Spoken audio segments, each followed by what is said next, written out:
तो अगला अध्याय है भगवान कृष्ण की उपस्थिति में भीष्म देव का देह त्याग। अब यहां से निकल के सब जा रहे हैं भीष्म देव की ओर।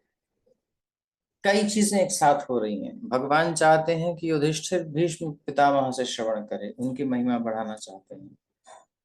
और भगवान श्री कृष्ण सेम टाइम भीष्म देव जो प्रतीक्षा कर रहे हैं भगवान की है, उत्तरा के अयन यानी गर्भ में जो रहे, ऐसे भगवान की प्रतीक्षा भीष्म पितामह कर रहे हैं।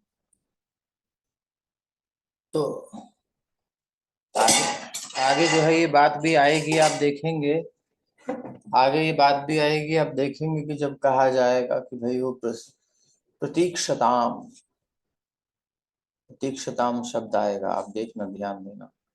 तो ये सब चीजें बता रही कि वो उत्तरायण उसकी प्रतीक्षा नहीं कर रहे थे, वो भगवान की प्रतीक्षा कर रहे थे। क्योंकि गीता में हमने देखा है उत्तरायण में जाने वाले की उर्ध्वगति दक्षिणायन में जाने वाले की उर्ध्वगति नहीं होती, लेकिन योगी या भक्त जो होता है उसको कोई फर्क नहीं पड़ता था। भीष्म पितामह तो भगवान के भक्त हैं और साक्षात कृष्ण जिनके सामने हैं, उनको देखते देखते देह त्याग कर रहे हैं, उनकी स्मृति में है वो, तो कैसे उनको किसी उत्तरायण की भौतिक दृष्टि से जरूरत पड़ेगी, नहीं पड़ती। तो आइए आगे चलें। सूत उवाच इति भीतः प्रजाद्रोहात् सर्वधर्म विवित्सया ततो विनशनं प्रागाद् यत्र देवव्रतोपतत्। शिव ने कहा, कुरुक्षेत्र के युद्ध स्थल में इतने अधिक मनुष्यों का वध करने के कारण घबराए हुए महाराज युधिष्ठिर उस स्थल पर गए जहाँ नरसंहार हुआ था, जहाँ पर भीष्म देव मरणासन होकर शरशय्या पर लेटे थे। हरे कृष्णा। तो इस प्रकार से भगवान पहुंचते हैं। तदा ते भ्रातरः सर्वे सदश्वैः स्वर्णभूषितैः अन्वगच्छन् रथैर्विप्रा व्यासधौम्यादयस्तथा। उस समय उनके सारे भाई स्वर्णाभूषणों से सजे हुए उच्च कोटि के घोड़ों द्वारा खींचे जाने वाले सुंदर रथों पर उनके पीछे पीछे चल रहे थे। उनके साथ व्यासदेव तथा धौम्य जैसे ऋषि, पांडवों के विद्वान पुरोहित तथा अन्य लोग थे। भगवानपि विप्रर्षे रथेन सधनञ्जयः सतैर्व्यरोचत नृपः कुबेर इव गुह्यकैः। हे ब्रह्म ऋषि, भगवान श्री कृष्ण भी अर्जुन के साथ रथ पर सवार होकर पीछे पीछे चले आ रहे थे। इस प्रकार राजा युधिष्ठिर अत्यंत राजसी प्रतीत हो रहे थे, मानो कुबेर अपने साथियों के साथ से घिरा हो। तो इस प्रकार से दृष्ट्वा निपतितं भूमौ दिवश्च्युतमिवामरं प्रणेमुः पाण्डवा भीष्मं सानुगाः सहचक्रिणा। आकाश से गिरे देवता के समान उन्हें भीष्मदेव को भूमि पर लेटे देखकर पांडव सम्राट युधिष्ठिर ने अपने छोटे भाइयों तथा भगवान श्री कृष्ण सहित उन्हें प्रणाम किया।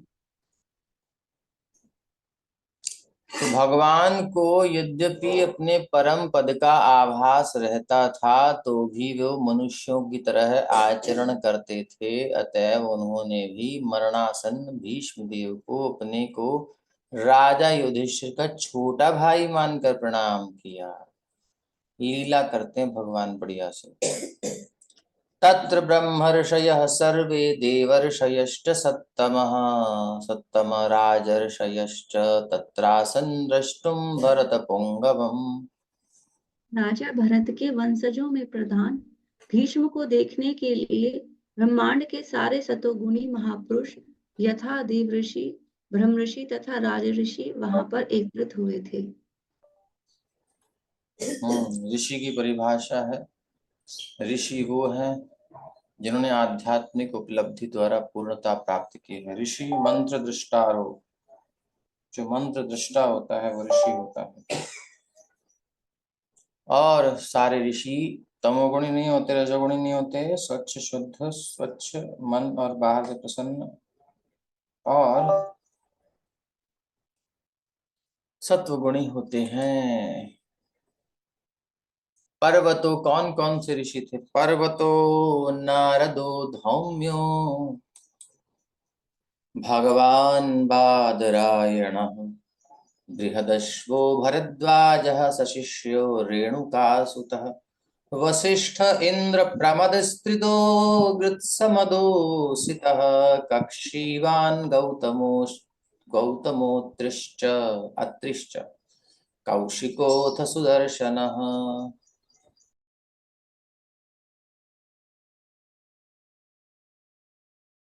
पर्वत मुनि नारद, धौम्य ईश्वर के अवतार व्यास, बृहस्व, भरद्वाज, परशुराम तथा उनके शिष्य वशिष्ठ, इंद्रप्रमद, त्रित, गृत्सम्मत, असित, कच्छीवान, गौतम, अत्रि, कौशिक तथा सुदर्शन जैसे सारे ऋषि वहां उपस्थित थे।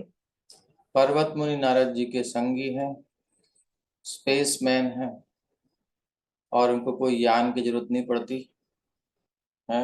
विलियम्स को बुलाने के लिए नासा ने हाथ खड़े कर दिए, स्पेस में रहेगी, आ नहीं सकती। तो ये ऐसे नहीं है, इनको बिना यान के स्पेस में जाने का अभ्यास है। कोई मास्क वास्क की जरूरत नहीं, कोई कॉस्ट्यूम की जरूरत नहीं। ये हमारे पुराने ऋषियों की स्थिति है। और आज कितनी उन्नति के बाद भी बेचारी वो आकाश में फंसी रह गई। इस साल तो आने वाली नहीं, ऐसा कह रहे हैं। अब बचेगी कि नहीं पता नहीं। तो पर्वत मुनि क्या है? ये सब नारद जी के जैसे ऋषि हैं। और जन्मेजय के यज्ञ के समय नारद के साथ उपस्थित थे, ये आपको पता है। पर्वत मुनि और नारद मुनि गंधर्व भी कहलाते हैं। क्यों गंधर्व? मतलब जो गायन में निपुण होते हैं और आकाश में विचरण करते हैं। इसलिए स्पीकर ऊपर लगाते हैं तो साउंड अच्छी आती है। तो ये आकाश में कीर्तन करते करते ध्वनि का विस्तारण करते जाते हैं।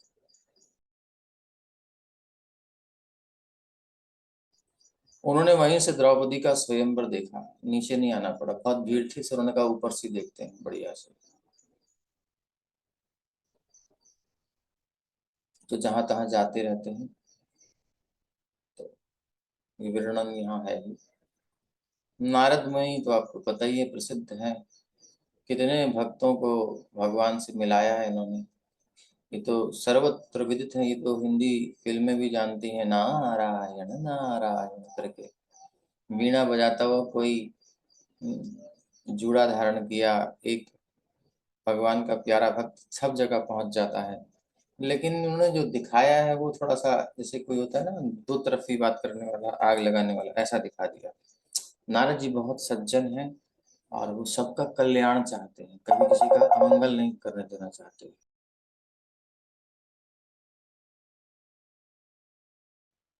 धौम्य एक महान ऋषि हैं जिन्होंने उत्कोचक तीर्थ में कठिन तपस्या की। उन्हें पांडव राजाओं के राज पुरोहित के रूप में नियुक्त किया गया।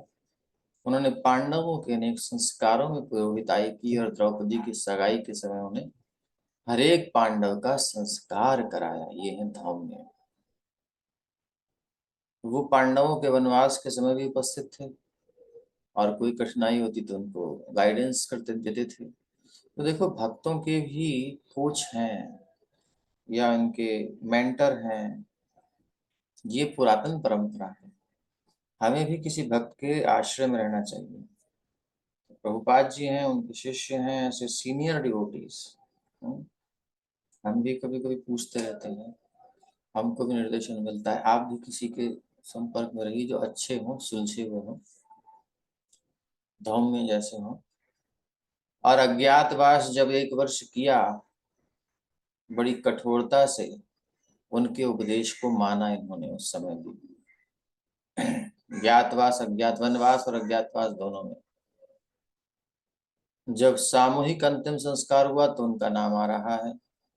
महाभारत के अनुशासन पर्व में बहुत विस्तार से धर्म का उपदेश दिया है युधिष्ठिर महाराज को। गृहस्थों के लिए उपयुक्त पुरोहित है। ब्रह्मचारियों के लिए अलग, गृहस्थों के लिए अलग गाइडलाइन चाहिए होती है, तो गृहस्थों के लिए उपयुक्त पुरोहित थे। पांडवों को धर्म के उचित पथ पर मार्गदर्शन करते थे। पुरोहित क्या होता है? पूरा हित, जो पूर्व यानी पूरा यानी पहले ही हित सोच ले अपने जजमान का, कि भाई ये मेरे आश्रित है, इनका हित पहले से सोच के रखे कि ऐसा होगा तो क्या करेंगे, तो प्री प्लानिंग करके चलते हैं, उसे कहते हैं पुरोहित। उनको गाइड करते रहते हैं। कृपा जी कह रहे हैं एक कुल पुरोहित और आध्यात्मिक गुरु में कोई विशेष अंतर नहीं होता। हाँ, कुल पुरोहित अच्छे हों तो और आध्यात्मिक गुरु दोनों बराबर ही हैं। ऋषि मुनि संत और ब्राह्मण ऐसे ही कार्यों के लिए हुआ करते हैं, क्योंकि सब भगवत उन्मुख करने वाले हैं। हाँ, पाखंडी है कोई तो उसको छोड़ देना चाहिए। बादरायण यानी व्यासदेव, इनके नाम है कृष्ण, कृष्ण द्वैपायन, द्वैपायन द्वीप पर उत्पन्न हुए थे, इसलिए द्वैपायन। अयन सत्यवती के पुत्र हैं, सत्यवती सुत। पाराशर्य, पराशर के सुत हैं, इसलिए पाराशर्य। पराशरात्मज, पराशर मुनि के आत्मज, आत्मा वही जायते पुत्र हैं, इसलिए पराशरात्मज। बादरायण, बदरी वन में उत्पन्न रहने वाले, इसलिए बादरायण। वेद व्यास, वेद का व्यास करने वाले, विस्तार करने वाले, इसलिए वेद व्यास आदि नामों से विख्यात हैं। महान सेनापति पितामह भीष्म देव के पिता महाराज शांतनु से उनकी माता सत्यवती की सगाई होने के पूर्व इनका जन्म हुआ, और नारायण के शक्त्यावेश अवतार हैं, इसलिए ये कहीं से भी आए, इन पर कोई नियम लागू होता नहीं भगवान की सृष्टि में। तो शक्त्यावेश अवतार है, शक्ति का आवेश है, और यहाँ पर इस कलयुग में साक्षात नारायण है व्यासदेव के रूप में, इस द्वापर में। और वो सारे विश्व में वैदिक ज्ञान का प्रसार करते हैं, इसलिए जब किसी वैदिक ग्रंथ का विशेष रूप से पुराणों का पारायण करना होता है तो व्यासदेव जी को नमस्कार करते हैं। नारायणम नमस्कृत्य नरं चैव नरोत्तमं देवीं सरस्वतीं चैव ततो जयमुदीरयेत्। और नारायणं नमस्कृत्य नरं चैव नरोत्तमं देवीं सरस्वतीं व्यासम, ऐसे प्रणाम करते हैं। और इनके विभिन्न प्रकार के शिष्य हुए, हमने पीछे देख ही लिया है। जब व्यास देव जी ने विस्तार किया भागवत का और नारद जी से उनको निर्देशन मिला, तो उसमें हमने अच्छे से पढ़ा ये सब। और महाभारत को लिखते समय गणेश जी की हेल्प ली, क्योंकि बहुत फास्ट राइटिंग करने वाले थे वो, बहुत फास्ट लिखते थे। तो उन्होंने कहा कि भाई हम लिखने को तो आ जाएंगे, नो प्रॉब्लम, लेकिन ध्यान रखिए अगर कलम रुक गई तो फिर हम जो है रोक देंगे, फिर हम नहीं लिखेंगे आगे, शर्त है हमारी। जब इतने बड़े व्यक्ति को बुलाओ तो फिर शर्तें भी माननी पड़ती हैं। व्यासदेव जी ने कहा बिल्कुल स्वागत है आपका, हम आपको बिल्कुल अवसर नहीं देंगे, आपकी कलम रुकने का अवसर नहीं देंगे, लेकिन आप ध्यान रखें जो भी लिखेंगे उसको मनन करके विचार करके लिखिएगा, ये नहीं कि हम बोलते जाए लिखते चले गए। ठीक है, चलो ऐसी कोई बात नहीं, बुद्धि तो है ही तीव्र। अब व्यासदेव जी ने देखा श्लोक बोले जा रहे हैं, लिखे जा रहे हैं। अब व्यासदेव जी को थोड़ा सा टाइम चाहिए कुछ चिंतन करने का, तो एक कूट श्लोक डाल देते हैं घुमा फिरा करके। ऐसे कई कूट श्लोक हैं बीच में जो डायरेक्ट अर्थ नहीं निकलते। अब गणेश जी के सामने जब वो बोलते हैं, गणेश जी चिंतन करते हैं, अच्छा इसका ये, अच्छा इसका वो, अच्छा, उतनी देर में व्यासदेव जी को टाइम मिल जाता है, और इस प्रकार से महाभारत की रचना हुई। तो टाइम निकाल लिए दो, ऐसे बुद्धिमान लोग होते हैं आपस में। तो गणेश जी और व्यासदेव जी के संयुक्त प्रयास से महाभारत का संकलन हुआ, और बाद में मैया के आदेश से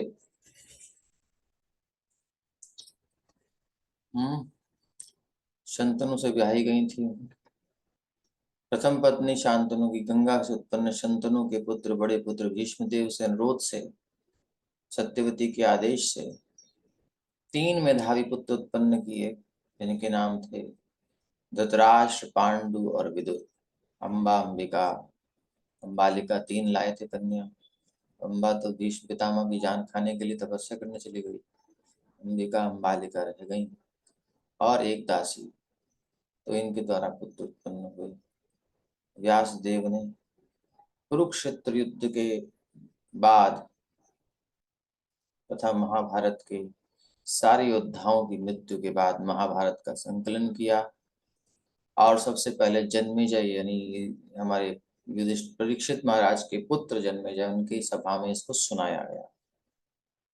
रचयन तो पहले ही हो गया था। बृहदश्व अति प्राचीन, एक प्राचीन मुनि है। कभी कभी युधिष्ठिर महाराज से मिलने आते थे और कहाँ मिले? काम्य वन में मिले। सबसे पहले वे युधिष्ठिर महाराज से। अब ये कामवन कहाँ है? जहाँ हम बैठे हैं बस बगल में ही है। राजस्थान की एरिया लगता है। कामवन कहते हैं। 12 वनों में ब्रजमंडल की जब परिक्रमा करते हो तो एक कामवन भी आपको मिलेगा। यानी कि युधिष्ठिर महाराज ब्रजमंडल में आए हैं, यहाँ रहे हैं और हमारे अम्बरीश जी भी यहाँ आकर भजन किए हैं। ऐसे राजा लोग यहाँ बहुत पुरातन महिमा है। ध्रुव महाराज यहाँ आए हैं, तो ऐसे सब है। इन्होंने ही महाराज नल की कथा सुनाई।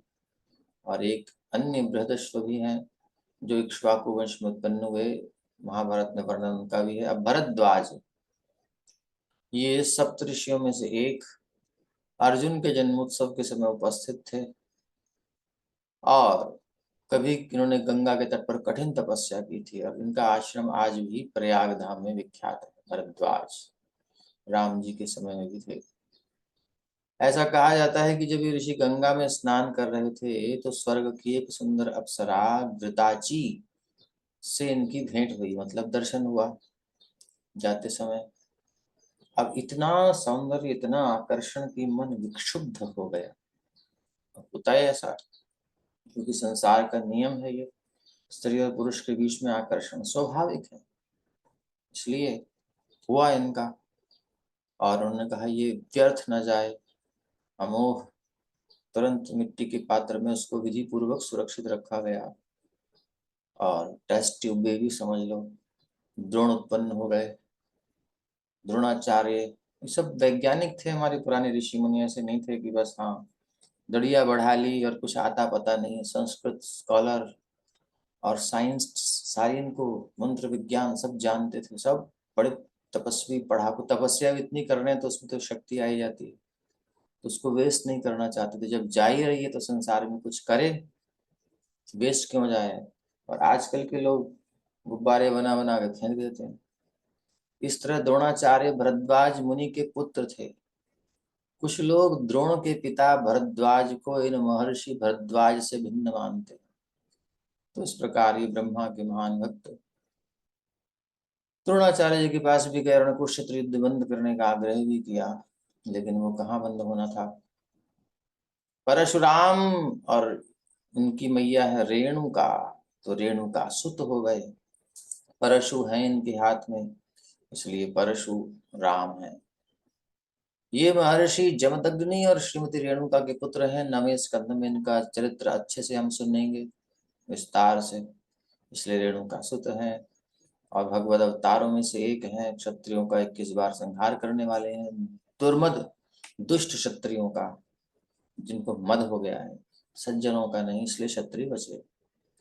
और अपनी पूर्वजों की आत्माओं को प्रसन्न किया कि पिता को मार दिया, बेचारे बिल्कुल निर्वैर, कुछ नहीं बिगाड़ा किसी का। वो समाधि में बैठे थे, उनकी गर्दन उतार ली। गुस्सा आ गया है, तो बोले बताओ तुमको।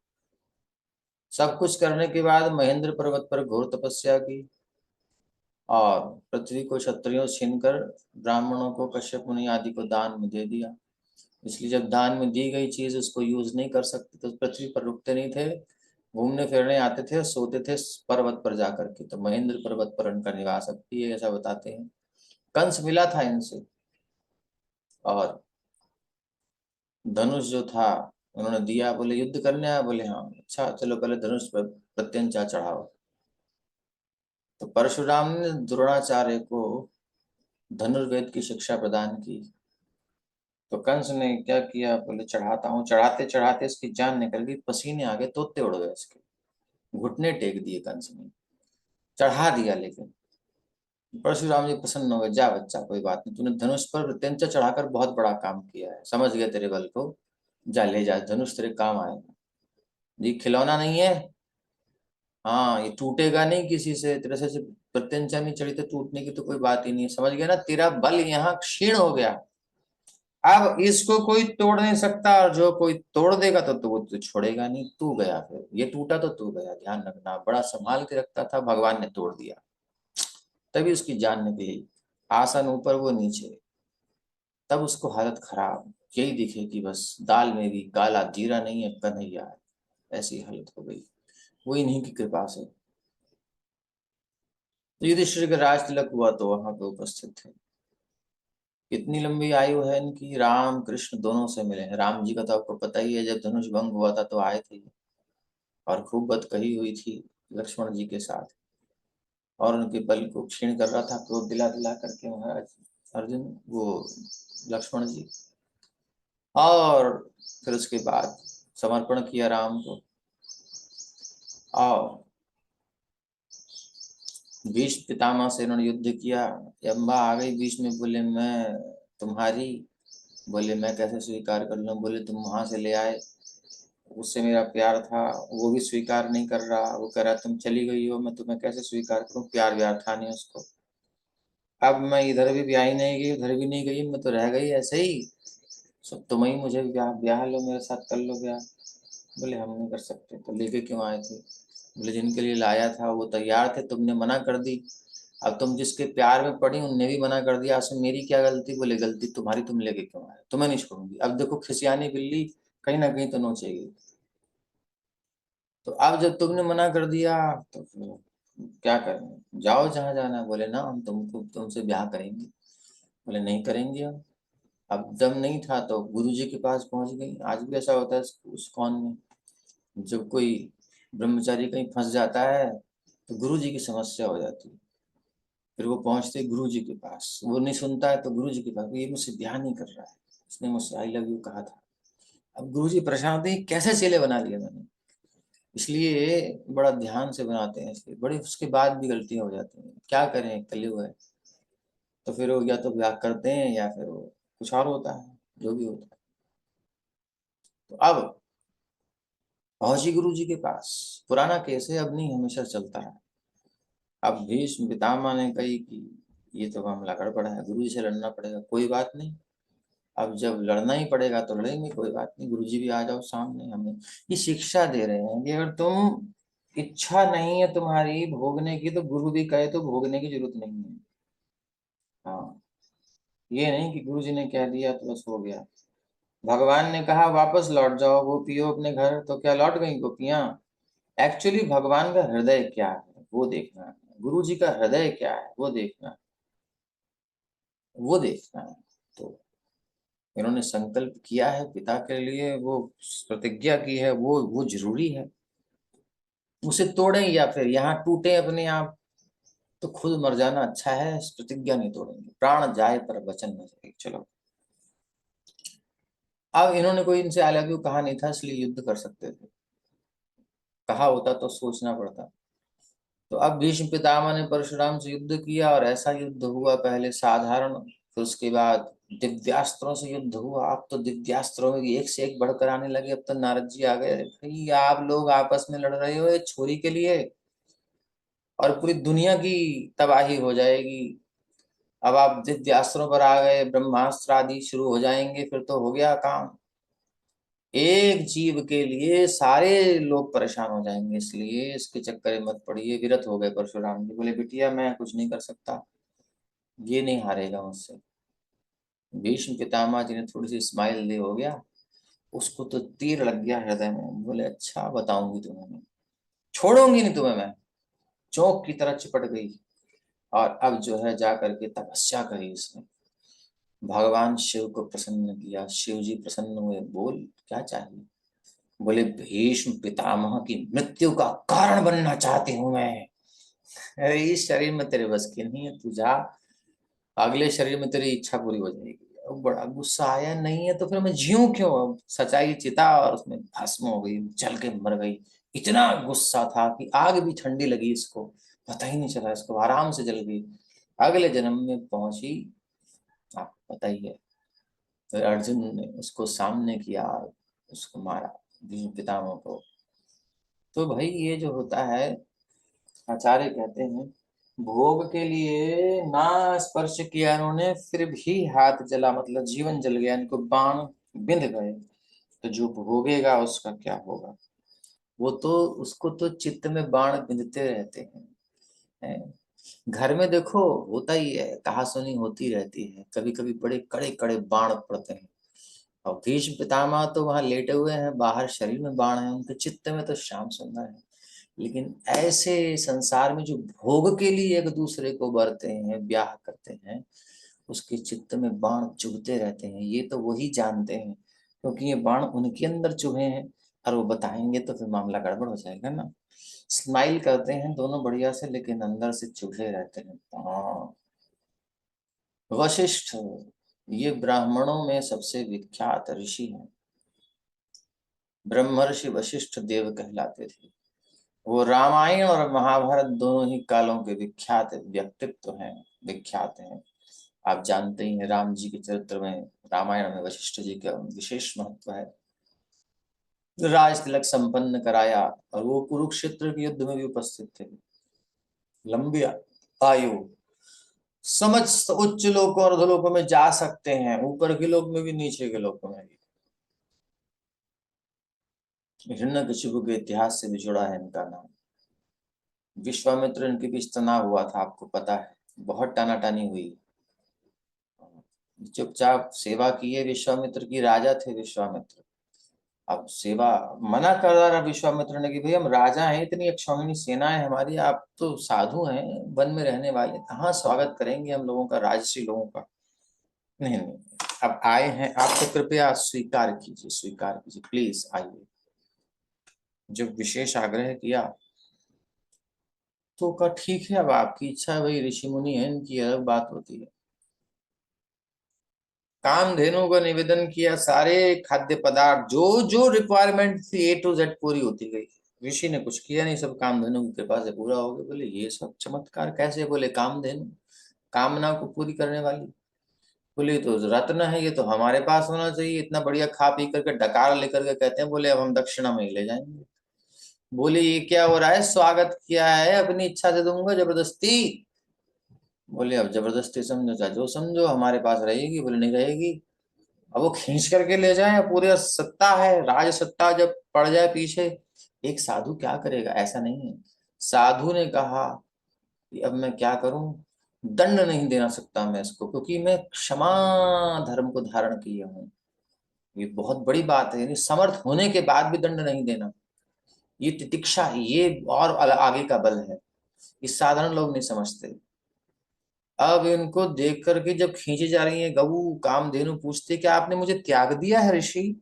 क्या आपने मेरा त्याग कर दिया है जो ये मुझे ले जा रहा है जबरदस्ती? बोले नहीं, मैं असमर्थ हूं तुम्हारी रक्षा करने में, तुम स्वयं ही रक्षा करो, मेरी भी और अपनी भी। तब उसने कहा अच्छा, अब इतने सारे सैनिक उत्पन्न किए अपने नासिका से, भग से, कहां कहां से, महाभारत में वर्णन है। इतने सैनिक आए, कौन कौन से जाति के सैनिक उत्पन्न हुए, सबने खदेड़ दिया विश्वामित्र की सेना को। विश्वामित्र निहत्थे होकर के गए। हाँ तो बोलिए, तो अब तो हो गया। ये चैंटे की तरह चिपक जाता है, रजोगुण जो होता है ना, ये छोड़ता नहीं है। लेट इट बी गो, नहीं नहीं, इसको तो पकड़ के छोड़ेंगे नहीं। फिर आए और सेना इकट्ठी करके आए, ऐसा वैसा कई प्रयास किया।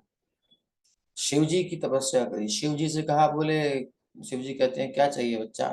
बोले जितने अस्त्रास्त्र सब हैं सब हमें प्रदान कर दीजिए। तपस्या ही इतनी कठोर की थी। सो भगवान भोलेनाथ ने कहा ओके, सारा ज्ञान तुम्हें देते हैं।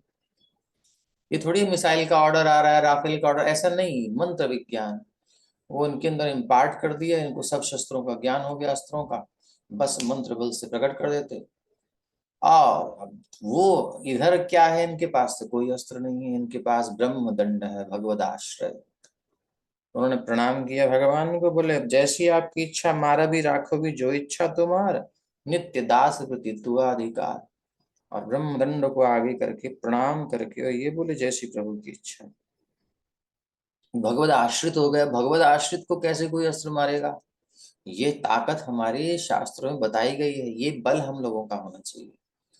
टकराने में क्या टकराएंगे, भक्ति में भगवान के आश्रय में आ जाएंगे तो फिर टकराने वाला कन्हैया से टकराएगा, उस सत्ता से टकराएगा, टकराते रहो मरो। विश्वामित्र के सारे अस्त्र खाली हो गए, सब बेकार इन वेन व्यर्थ चले गए। विश्वामित्र ने कहा धिक्कार है यार, दिग्बलम क्षत्रिय बलम ब्रह्म बलम ही बलम, ब्रह्म बल ही बल है, अब हम भी इस बल को पाएंगे।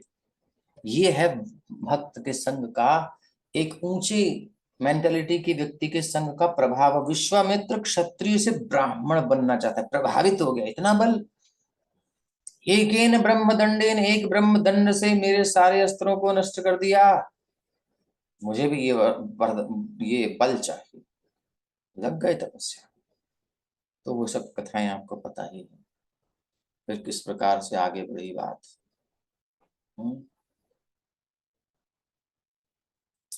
क्या क्या इन्होंने किया, बहुत।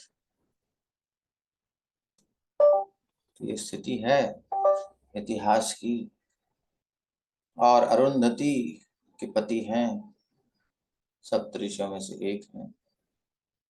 मरने गए तो नदी ने भी मारा नहीं उनको, आत्महत्या विफल रही। इंद्र प्रमद ये एक अन्य विख्यात ऋषि हैं। तो विशिष्ट जी के संग से विश्वामित्र जी भी एक ऋषि बन गए। भक्त के संग से भक्त बनता है। हाँ, इसलिए ऐसा भक्त होना चाहिए कि दूसरे को भी भक्त बना दे। त्रित प्रजापति गौतम के 3 पुत्रों में से एक तीसरे हैं। तो त्रित यानी एकत, द्वित और त्रित, 1 2 3 ऐसे समझ लो। 1 बेटा 2 बेटा 3 काउंट कर लिया, ऐसा नाम रख दिया। और धर्म के अच्छे से पालना करने वाले थे और कठोर तपस्या के बल से ब्रह्मलोक को प्राप्त हुए। एक बार ये कुएं में गिर गए,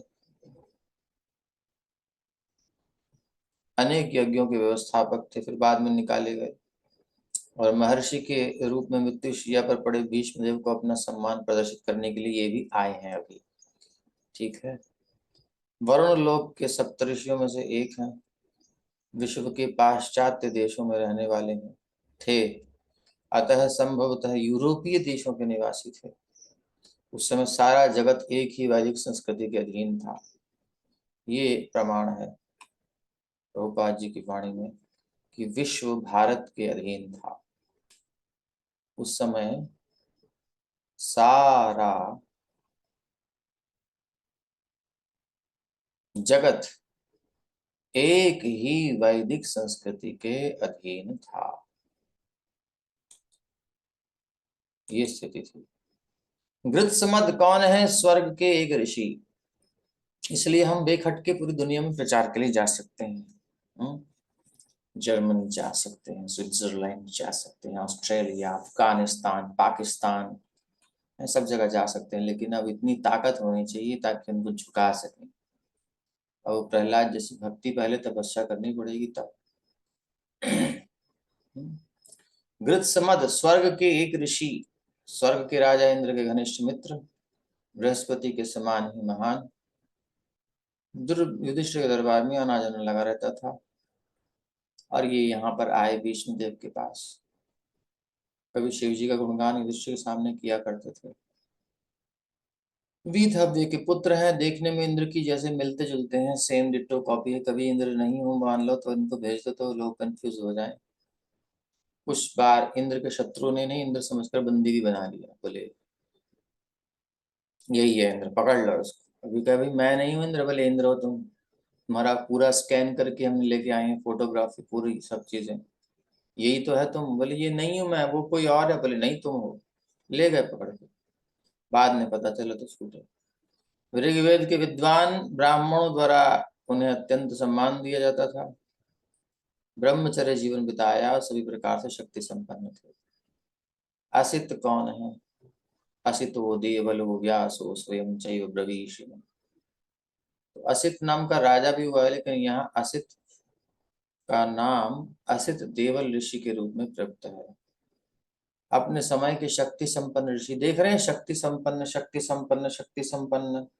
शक्ति के बिना कुछ नहीं होता। साधु को चैन से ना जीने दे कोई। शक्ति चाहिए, शक्ति के बिना काम नहीं बनेगा। संसार में जीना है ना तो शक्ति चाहिए। अब वो शक्ति, ऐसी शक्ति जो सब शक्तियों से ऊपर है। क्योंकि देखो, धन का बल इकट्ठा करोगे तो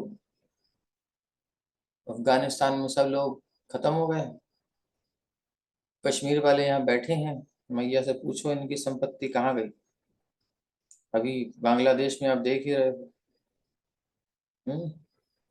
मार दिया गया सब। इन शक्तियों पर सबसे ऊपर ये सब शक्तियां खत्म हो जाती हैं। ये लिटिल बिट में दम नहीं, इसलिए भरोसा नहीं करना चाहिए। जब बल तब बल और बाहुबल, चौथा बल है दाम। सूर किशोर कृपाते सब बल हारी को हरिनाम।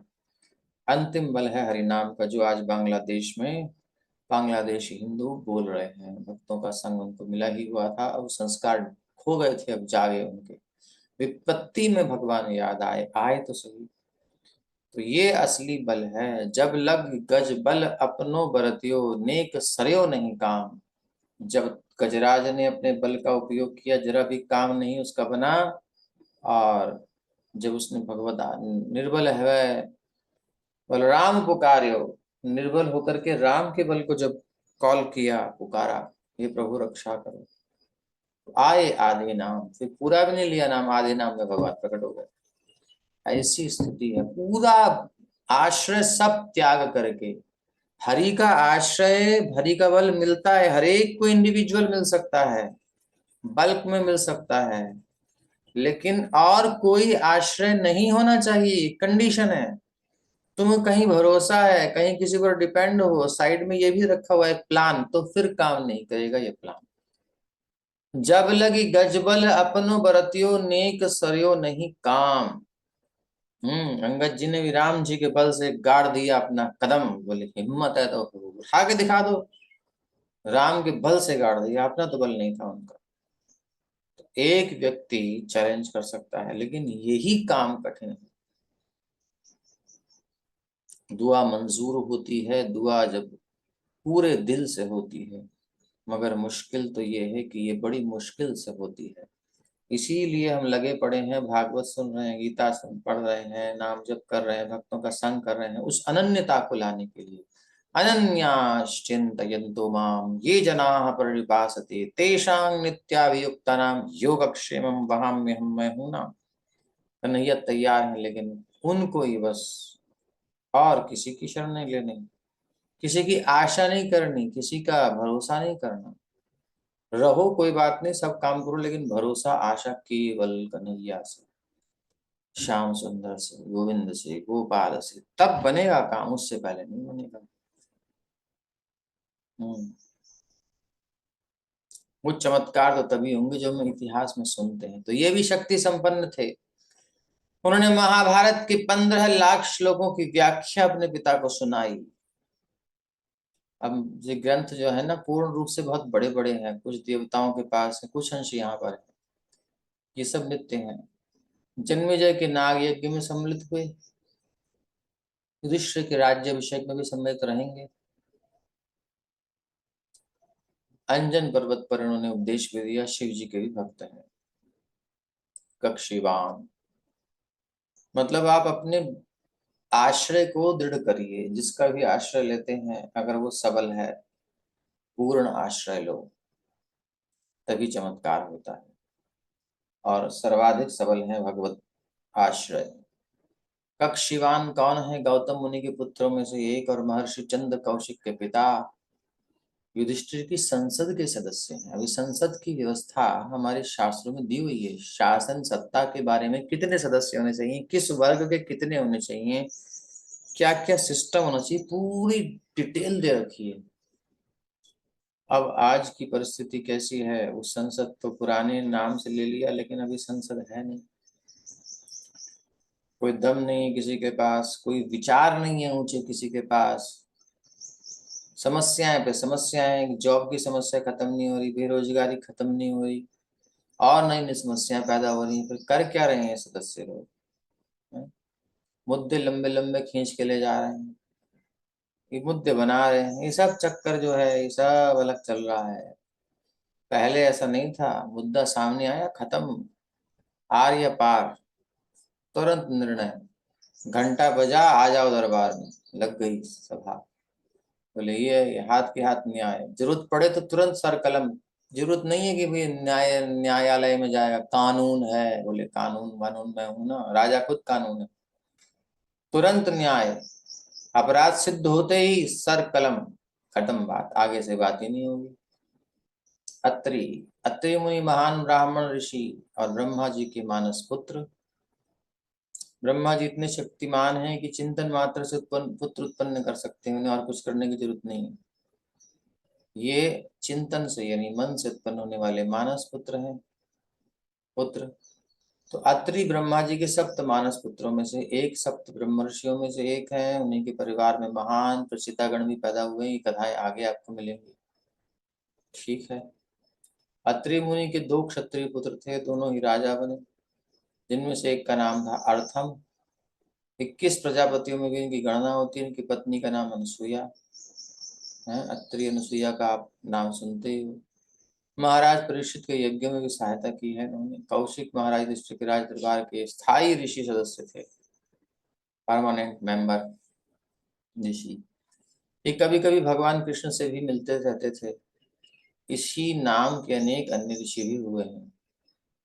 सुदर्शन, ये तो आप जानते हैं, सर्वाधिक शक्तिशाली अस्त्र है। ब्रह्मास्त्र विध्वंसक अस्त्र सबसे श्रेष्ठ है, भगवान के हाथ में रहने वाला। और अग्निदेव ने यह अस्त्र श्री कृष्ण को प्रदान किया, ऐसा कहीं आदि ग्रंथों में वर्णन है। लेकिन क्या है कि ये लीला में भगवान किसी से कुछ ले लेते हैं। जैसे कहीं शिव पुराण में आता है, शिव जी ने इनको चक्र प्रदान किया विष्णु को। ये थोड़ी लीला चलती रहती है। जो जिस चेतना में लोग हैं, उस चेतना के लोगों की पुष्टि के लिए चलो ठीक है, हम ऐसा मान लो तुम शिव जी है, ये ऐसा, या अग्निदेव ने दिया है।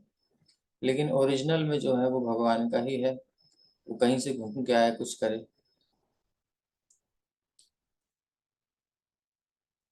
कैसे अर्पित के, जिस प्रकार महाराज रुक्म ने उन्हें अपनी पुत्री रुक्मिणी प्रदान की थी। अब रुक्मिणी प्रदान की, तो रुक्मिणी किसकी है? नित्य शक्ति भगवान की है। तो लीला में भगवान उनसे ले लेते हैं, ऐसे ही सब होता है। अब जो साधारण लोग कहते हैं देखो भगवान को भी शिव जी ने दिया, अग्निदेव ने दिया, उनका था नहीं, उनके पास क्या था, ऐसे। अब वो रहस्य नहीं समझते तो बोलते हैं। भगवान अपने भक्तों की ऐसी भेंटें स्वीकार करते रहते हैं। जैसे गंगा जी का जल लेके गंगा जी को अर्पित हम करते रहते हैं ना, उसका भी लाभ मिलता है। दीपक सूर्य को दिखाते हैं, अभी सूरज का ही तो अंश है वो, उसको क्या दिखाओगे, लेकिन नहीं, उसे भी भगवान स्वीकार करते हैं। ऐसे ही सब उन्हीं की नित्य संपत्ति है। तो ये अस्त्र के बारे में आप जानते हैं। ये मुख्य मुख्य हुए, और भी बहुत सारे ऋषि थे, इनकी बात करेंगे तो फिर पूरी महाभारत अलग चल जाएगी। अन्य च मुनयो ब्रह्मन् ब्रह्मरातादयो मलाः शिष्यैरुपेता आजग्मुः कश्यपाङ्गिरसादयः।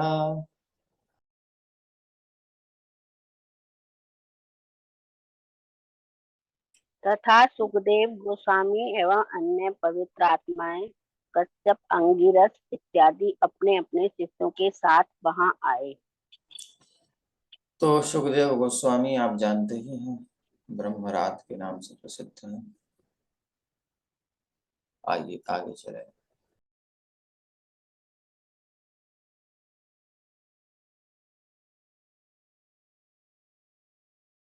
तो ये सब विस्तार से वर्णन है। ब्रह्मरात्र के बाद कश्यप जी ने मरीचि के पुत्र प्रजापतियों में से एक तथा प्रजापति दक्ष के दामाद, गरुड़ के पिता,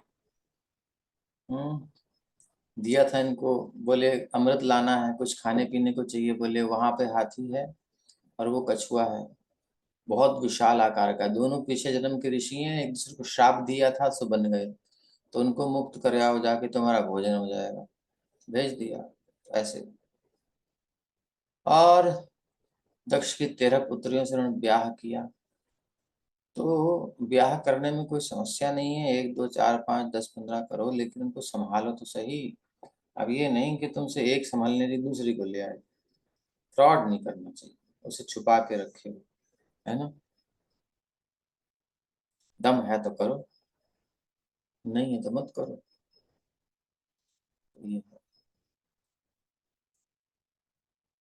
इन पत्नियों से अनेक पुत्र हुए, और ये सब आगे वर्णन आएगा आपको तीसरे स्कंध में। आंगिरस कौन है? वैसे ब्रह्मांड की उत्तर दिशा में निवास करते थे। अच्छा, आंगिरस ये महर्षि अंगिरा के पुत्र हैं और देवताओं के पुरोहित बृहस्पति नाम से विख्यात हैं। कहा जाता है कि द्रोणाचार्य इनके अंश अवतार थे। शुक्राचार्य असुरों के गुरु थे और बृहस्पति देवताओं के, तो उनको ललकारा। और उनके पुत्र कच ने सर्वप्रथम भरद्वाज मुनि को अग्न्यास्त्र प्रदान किया। ठीक है। कच इनका पुत्र था बृहस्पति का। उन्हें अपनी पत्नी चंद्रमासी से, जो कि एक विख्यात नक्षत्र है, अग्निदेव के समान 6 पुत्र प्राप्त हुए। अंतरिक्ष में विचरण करने वाले, अतः ब्रह्मलोक और इंद्रलोक में भी जा सकते थे। उन्होंने स्वर्ग के राजा इंद्र को असुरों पर विजय प्राप्त करने के लिए सलाह दी। और कभी कभी जब इंद्र बदमाशी करता है तो श्राप भी दे देते हैं, जाओ थोड़ा सा घूम के आओ, बहुत अभिमान हो गया है। क्या मतलब? बोले शूकर बन जाओ। शूकर, सुसु छिछी खा पी के रहने वाला शूकर। वो स्वर्ग वापस जाने की जब उनका शाप काल पूरा हुआ तो ब्रह्मा जी आए, बेटा इंद्र पद खाली है, चलो। अरे चलो, यहाँ मेरी श्रीमती जी हैं, मेरी फैमिली है, बच्चे हैं, देखो इन्हीं को देख करके कली काल में लोग जो है सेल्फी लिया करेंगे मुंह बना करके हमारे बच्चों जैसा। ऐसे मेरे प्यारे प्यारे बच्चे, ऐसे मेरी प्यारी प्यारी पोतनी ले है, ऐसा मुंह बना रहा है वो भी। बोले इसको छोड़ के हम स्वर्ग नहीं जाएंगे। बोले चलो, वहां बहुत ऐश्वर्य सुख है। अच्छा, सब कुछ है? बोले हाँ। तो ये गड्ढा है वहां पर टट्टी का? बोले ये नहीं मिलेगा, तो मैं नहीं जा रहा। तो ब्रह्मा जी को फिर करना पड़ता है। फिर उसकी पत्नी, उसके बच्चे गए काम से। अब तो परेशान हो गया, ब्रह्मा जी पर झपटा, उसका भी उद्धार किया, उसे मुक्त किया। तब गया स्वर्ग में। बाद में स्वर्ग पहुंच कर तो हे भगवान, कैसी बुद्धि हो जाती है, योनियों में जाकर के वैसे ही खोपड़ी हो जाती है। इसलिए माया से पंगा मतलब। माया की आकर्षण शक्ति ऐसी होती है कि शूकर भी धरा के घर द्वार को छोड़ना नहीं चाहता, भले ही स्वर्ग मिल रहा उसको, उसे छिछी ही प्यारी है। वो विभिन्न लोकवासियों के धर्मों के देशक थे। इसलिए माया से पंगा नहीं लेना चाहिए, माया से कन्नी काट लेनी चाहिए। प्रणाम प्रणाम प्रणाम। हम दूरी अच्छे हैं, हम वीक हैं, ठीक है, हम कमजोर हैं, ठीक है, हम पर दया करो, हमें कुछ नहीं करना, हम भगवान के आश्रय में। तान समेतान महाभागान उपलभ्य वसुत्तमः पूजयामास धर्मज्ञो देश काल विभागवित्। 8 वस्तुओं में सर्वश्रेष्ठ भीष्मदेव ने वहां पर एकत्र हुए समस्त महान तथा शक्ति संपन्न ऋषियों का स्वागत किया, क्योंकि भीष्मदेव को देश तथा काल के अनुसार समस्त धार्मिक नियमों की भली भांति जानकारी थी। तो इसलिए यद्यपि बाण बिंधे हुए थे, उठ भी नहीं सकते थे, हिल भी नहीं सकते थे, लेकिन मस्तिष्क ठीक ठाक चल रहा था और बोल भी सकते थे, क्योंकि इच्छा मृत्यु का वरदान था। पीड़ा को सह लिए सब। क्षत्रिय है ना, जब गिरे थे भीष्म पितामह तो गर्दन से नीचे बाण, बाण ही बाण, बाण ही बाण। धड़ाम से श्री भीष्म पितामह गिरे पीछे तो सिर लटक गया, मुकुट गिर गया। तो बोले अब क्या हो, सब लोग थोड़ा रुक गए, आ गए पास में, भाई ये तो एक बहुत बड़ी हस्ती गिरी है, तो थोड़ा युद्ध थोड़ा ढीला हुआ। तो दुर्योधन ने कहा तकिए मंगाए जाए, तकिए आ गए। भीष्म पितामह ने कहा हटा, तकिया देगा मेरे को, जिसने शैया दी है उसके अनुरूप तकिया भी मुझे चाहिए, तकिया भी वही देगा। अर्जुन की ओर देखा, अर्जुन पहले तो पानी पिलाया बाण मार के अर्जुन ने, फिर तकिया देने की बात आई तो बाण मस्तक पे मारे, बिंद करके मस्तक, और पीछे जब धरती में लगे तब सिर टेका। ऐसा तकिया मांगा भीष्म पितामह ने। सारे शरीर को बिंधने के बाद और उसके बाद उस मस्तिष्क से बिल्कुल ठीक ठाक विचार करते हुए उपदेश भी देंगे। और पढ़े रहे कितने दिन तक, और मृदु वचन बोल रहे हैं, स्वागत कर रहे हैं। हम लोगों को देखना चाहिए कि भैया हमारी क्या हालत है। हम लोग थोड़ी सी टेंशन होती है, किसी का स्वागत नहीं कर सकते, किसी से अच्छे से बोल नहीं सकते, ऐसी हमारी दुर्बलता है। तो भीष्म पितामह कृपा करें, हमको ऐसी दृढ़ता मिले। एक संदेश ये भी है, ब्रह्मचर्य पालन करे ना, भोग विलास ना करे ना, तो ऐसी स्थिति होती है, तितिक्षा आती है। और जिसने भोग किया है, जिसका मन भोगों में विचारों में फंसा रहता है, वो चिड़चिड़ा खिसियाया होता है, क्योंकि इससे संतुष्टि नहीं होती, आनंद नहीं होता है।